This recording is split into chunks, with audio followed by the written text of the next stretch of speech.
You may not believe this, but in Idaho Falls, there is a cemetery, Rose Hill Cemetery, that is actually believed to have had a werewolf buried in it.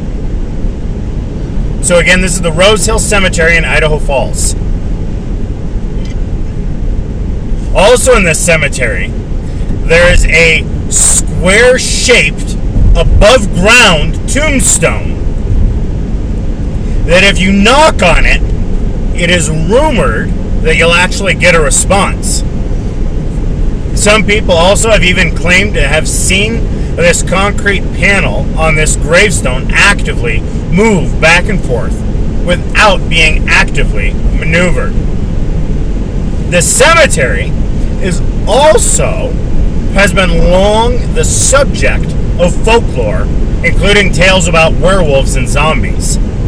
This is thought to have been originated when people noticed two tombstones that were next to each other. One bore the surname Ware, the other the surname Wolf. Locals have suggested that many years ago, Idaho Falls fell prey to a spat of grisly and unsolved murders. They caught a wild animal which looked something similar to a werewolf. They killed the creature, cut it in two, and buried the beast in two separate graves, Ware and Wolf. This was done to prevent the creature from resurrecting, but many actually believe that it has failed and that the entity resides here today. These suggestions may be nothing more than folklore. However, there have been folks that claim to have experienced some very real, very unexplainable encounters there at Rose Hill Cemetery. Phenomena include the feeling of invisible hands grasping around shoulders. Two local teenagers literally fled the cemetery after fleeing these icy hands. They ran screaming and crying and swore that they would never return to the cemetery again. The mausoleum is allegedly haunted by a young girl who responds, "Hi," if you say hello upon entering.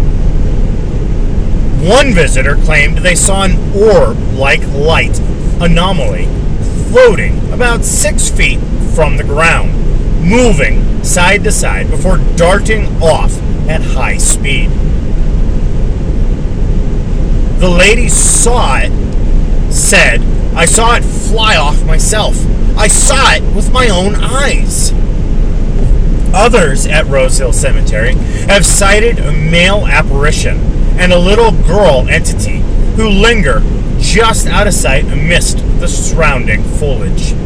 Many have said the little girl sometimes comes closer and sits in a large nearby birch tree, just watching the living pass by. The little girl presents as a non-malevolent entity and has even been described as having a pleasant demeanor.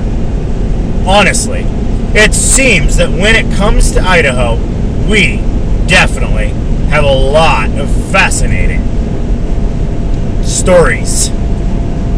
Thank you guys so much for listening to this quick little excerpt. I'm going to get some more of these going here and try and get some more of these out and actually get some longer stories as well.